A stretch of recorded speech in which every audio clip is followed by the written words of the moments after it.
Buenas noches, abogado. Buenas noches, compañeros. Somos el grupo número 4. Nos toca el tema de el depósito, del cual yo doy la definición a continuación. Es el acto por el que se entrega una cosa corporal a una persona que se encarga de guardarla y restituir la misma cosa recibida. La expresión depósito designa tanto el acto como la cosa depositada. La persona que hace el depósito se llama generalmente depositante, la que lo recibe se denomina depositario. El Código Civil de Honduras, en el artículo 1939, se constituye depósito desde que uno recibe la cosa ajena con la obligación de guardarla y restituirla. Es el contrato por el cual se confía una cosa corporal a una persona que se encarga de guardarla y restituirla en especie. O sea, es la que entrega una cosa corporal para que sobre ella se ejerza la custodia necesaria. En el artículo 1940,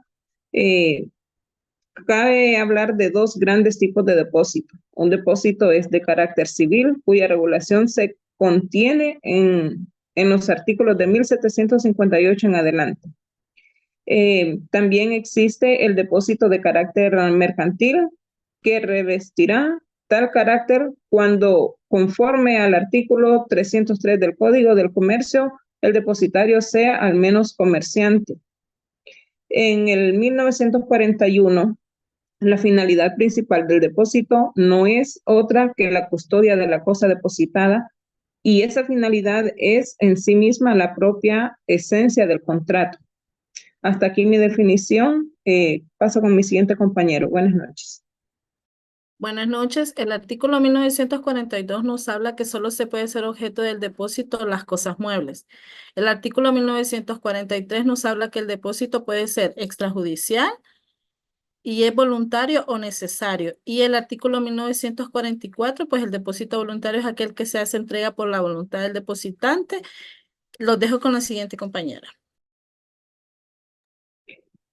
En el artículo 1945, este se refiere a que si una persona capaz de aceptar un depósito hecho por una persona incapaz queda sujeta a las obligaciones del depositario. El guardador, o sea, quien cuida o administra los bienes del incapaz. En el 1946, si el depósito, ha sido hecho por una persona capaz, en otra no lo es, solo tendrá la depositante acción para reivindicar la cosa depositada. Paso con mi siguiente compañero. El 1947 nos tiene varios aspectos, entre ellos que el depositario está obligado a guardar la cosa y a restituirla. Número 2, cuando se le da por perdida al depositante o su causambiente. Y número 3, su responsabilidad en cuanto a la guardia y pérdida de la cosa. En 1948, pues nos habla que el depósito no puede servir de la cosa depositada sin permiso expreso del depositante. Y número 2, en caso contrario, responderá a los daños y perjuicios. Los dejo con el siguiente compañero. Bien, el artículo 1949 nos dice que cuando el depositario tiene permiso para servirse o usar de la cosa depositada, el contrato pierde el concepto de depósito y se convierte en un préstamo como data. Cuando ocurre, ¿verdad?, este caso, el concepto de depósito se pierde, ya que el depositario hace uso y goce del objeto que le dieron a depositar. Y pues el permiso para que pueda hacer uso y goce del mismo lo tiene que autorizar el depositario para que éste pueda tener validez. El artículo 1950 nos dice que cuando la cosa depositada sea entregada, cerrada y sellada, debe restituirla el depositario en la misma forma. En este caso, ¿verdad?, de que el depositario no entregue el objeto depositado en las mismas condiciones en las que se lo entregaron y viéndose manipulados, ¿verdad?, los sellos y cerraduras del objeto, tendrá que forzosamente, ¿verdad?, hacerse responsable de los daños y perjuicios que les correspondan resarcir por lo ocasionado. El artículo 1951 nos dice que la cosa depositada será devuelta en todos sus productos y accesorios. Claramente el depositario, ¿verdad?, desde el momento que le entregaron el depósito, está en la obligación de guardar y mantener intacto para que al momento de devolverlo lo entregue en tiempo y forma. Los dejo con mi siguiente compañero. Buenas noches. En el artículo 1952, el depositario no puede exigir que el depositante pruebe ser propietario de la cosa depositada. Si llega la cosa ha sido hurtada y quien su verdadero dueño debe hacer saber de este depósito. Recordemos que el depositario puede ser un banco para obtener la custodia del activo, la cual puede ser cobrada por parte de una comisión. En el artículo 1953, cuando sean dos o más depositantes, si no fueren solidarios y la cosa admitiere división, no podrá pedir cada uno de ellos más que su parte. En el artículo 1954, cuando el depositante pierde después de hacer depósito su capacidad para contratar, no puede devolverse el depósito, sino a los que tengan la administración de los bienes y derechos. Recordemos que existe un depositario que obtiene un derecho y autoridad sobre un bien. Buenas noches, lo dejo con siguiente compañero. Buenas noches, siguiendo con el artículo 1955, este hace referencia a lo que es al lugar que se designó para la devolución de la cosa. Seguidamente, el artículo 1956 hace referencia a que el depositante puede pedir la devolución del bien en cualquier momento o tiempo, aunque el contrato haya fechas establecidas. Esta es una particularidad del contrato de depósito, ¿verdad? En los otros contratos no sucede esto. Seguidamente, el artículo 1957 hace referencia a lo que es a la conservación del depósito. Es decir, el depositario debe de conservar la cosa en las condiciones en que fue entregada por el depositante. Si la cosa se dañara, es responsable civilmente por los daños y perjuicios el depositario. Hasta aquí mi participación. El artículo 1958 pues nos habla que el depositario... Buenas noches, abogado y compañeros. El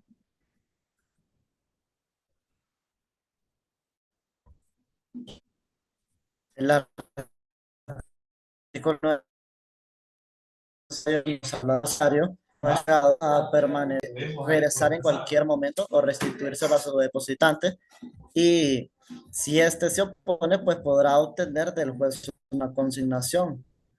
El 1959 nos habla de por el depositario por alguna fuerza mayor fuera impedido o despojado de la cosa depositada y recibe otra en su lugar, pues él estará obligado a entregar la que recibió al depositante.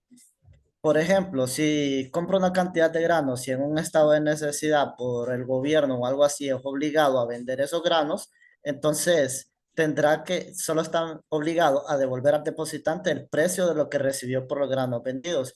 En 1960 habla de que el heredero del depositario de buena fe, si vende la cosa sin saber de qué era depositada, pues solamente está obligado a devolver lo que él recibió a precio pagado. Gracias y continúo. Buenas noches. El artículo 1961 pues nos habla que el depositante es el que entrega una cosa en depósito, mientras que el depositario es quien recibe la cosa y se compromete a custodiarla.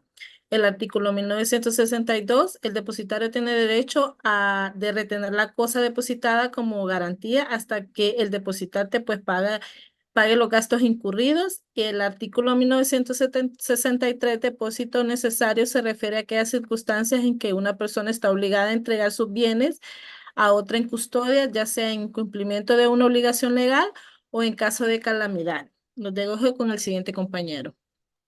Haciendo énfasis, compañeros y todos, desde el 1964, el 65, el 66, tácitamente nos dice que el depósito tiene como finalidad primordial la custodia de un bien mueble.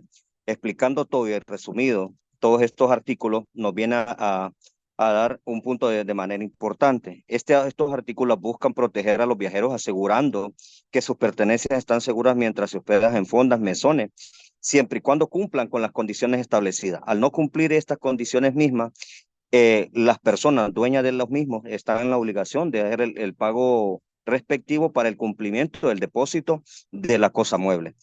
Por eso, el 966 tiene como responsabilidad primordial efectuar el pago de los daños efectuados. Muchas gracias. el artículo 1967 al 1969, 1970, 1972, prácticamente todo esto nos habla de lo que es el secuestro. El secuestro es el depósito de una cosa litigiosa en poder de un tercero hasta que se decida a quién debe entregarse. El secuestro es convencional, libremente convenido o judicial ordenado por un juez. El secuestro tiene por objeto asegurar y sustraer la cosa del poder de su poseedor. Eh, si todas las partes interesadas están de acuerdo, hay justa causa para ello, a juicio del juez el secuestrario puede ser liberado. Puede extinguirse anticipadamente el secuestro convencional si a petición del secuestrario el juez lo libera por enfermedad sobrevenida o necesidad de un viaje que le impida cumplir con sus obligaciones de custodia. En todo caso, la determinación de que ha de entenderse por causa legítima corresponde a la apreciación del juez.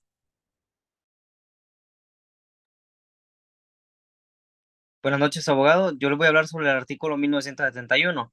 Este artículo nos Ya está indica que abarcado, compañero. Solo resuma rápido. si hay aspectos de secuestro judicial que no están específicamente regulados en el código en cuestión, debe recurrir al código de procedimientos para encontrar las normas aplicables. Es una cláusula de referencia que se asegura que cualquier vacío legal puede ser llenado con las disposiciones pertinentes de otro cuerpo legal. Como conclusiones podemos decir que el contrato del depositario es el derecho civil, es una figura esencial que permite la protección y custodia de bienes inmuebles y a través del depósito se establece una relación de confianza y responsabilidad donde el depositario debe actuar con diligencia y cuidado en custodia del bien. Esta fue nuestra participación. Buenas noches.